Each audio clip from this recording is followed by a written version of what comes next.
বিশেষ করে 2008-এর পর থেকে সেই স্বৈরাচার বা ফ্যাসিবাদ বা মাফিয়া যখন মানুষের কাঁধে চেপে বসলো, তখন থেকে আমরা খেয়াল করেছি দেশের প্রতিটি প্রতিষ্ঠানকে, সেটি অর্থনীতি বলি, সেটি আমরা শিক্ষা ব্যবস্থা বলি, সেটি আমরা সমাজ ব্যবস্থা বলি, সেটি প্রশাসন, সেটি সিভিল প্রশাসন হোক, পুলিশ প্রশাসন হোক, যে কোনো ধরনের প্রশাসন হোক, চিকিৎসা ব্যবস্থা, প্রত্যেকটি ক্ষেত্রকে একদম ধ্বংস করে দিয়েছিল। মানুষের প্রত্যাশার সম্পূর্ণ বিপরীতে তারা নিয়ে গেছিল পুরো পরিস্থিতি। এবং যেহেতু আমরা রাজনীতি যারা আমরা করি, আমরা আমাদের অবস্থান থেকে বলতে পারি, বিএনপির অবস্থান থেকে আমি বলতে পারি, যেই গণতান্ত্রিক রাজনৈতিক দলগুলো বিগত স্বৈরাচারের সময় আমাদের সাথে মাঠে ছিলেন, আন্দোলন করেছেন, তাদের হয়েও বলতে পারি আমি কিছুটা। আমাদের রাজনীতির মূল লক্ষ্য বা উদ্দেশ্য হচ্ছে দেশ এবং দেশের জনগণ। কাজে দেশ এবং দেশের জনগণের এই ক্ষতিগুলো যখন হয়েছে, এই ক্ষতিগুলো অবশ্যই রাজনীতিবিদ বা রাজনৈতিক দলগুলোর সুযোগ আসলে সেখানে পরিবর্তন করতে হবে। এবং এই পরিবর্তনটাকেই আমরা রাষ্ট্র কাঠামোর মেরামত বলেছিলাম সেদিন।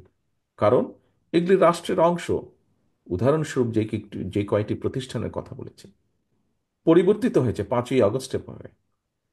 জনতার, এই দেশের মানুষের, গণতান্ত্রিকামী মানুষের অভ্যুত্থানের কারণে অবস্থার পরিবর্তন হয়েছে, রাজনৈতিক চিত্রের পরিবর্তন হয়েছে। মানুষ, একজন সাধারণ মানুষ স্বাভাবিকভাবে দেখতে চায় যে তার প্রিয় মাতৃভূমি পৃথিবীর বুকে মাথা উঁচু করে দাঁড়িয়ে আছে।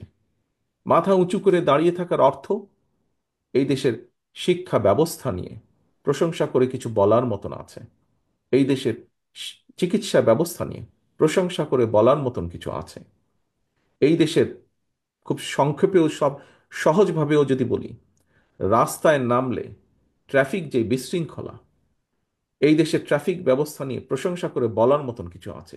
অর্থাৎ একজন নাগরিকের কাছে দেশ নিয়ে প্রশংসা করার মতন যা যা কিছু থাকতে পারে, হওয়া উচিত, সেই বিষয়গুলো এক্সিস্ট করে যাতে দেশের মধ্যে।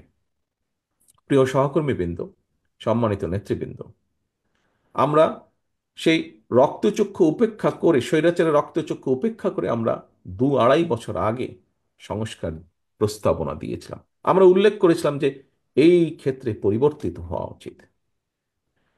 দুঃখজনকভাবে আমরা দেখছি একটি পরিস্থিতির উদ্ভব হচ্ছে, সংস্কার এবং নির্বাচনকে মুখোমুখি দাঁড় করানো হচ্ছে।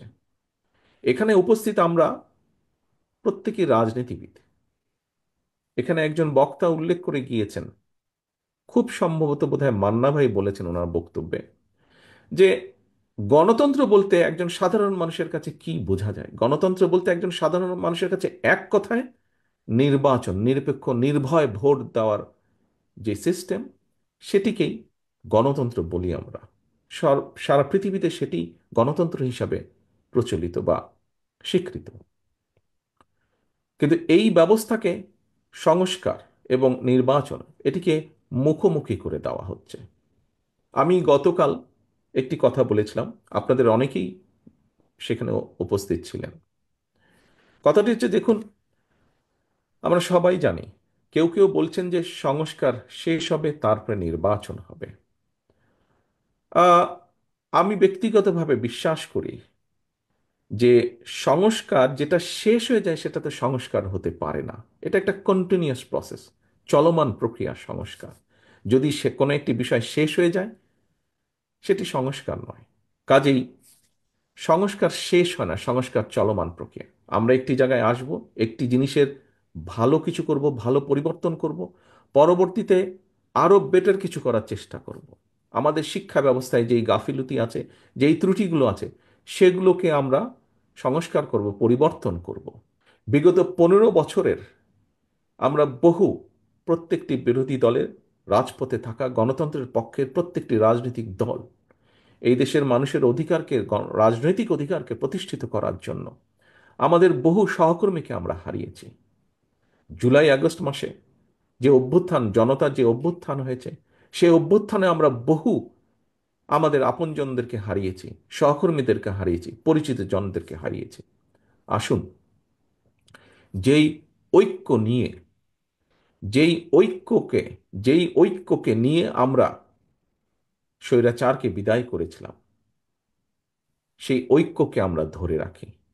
আজকের এই সফল অনুষ্ঠানের মতন আমাদের সর্বোচ্চ চেষ্টা থাকবে আগামী দিনে ঐক্যকে বজায় রেখে, ঐক্যকে ধরে রেখে এই দেশের মানুষের প্রত্যাশিত গণতন্ত্রকে আমরা প্রতিষ্ঠিত করব।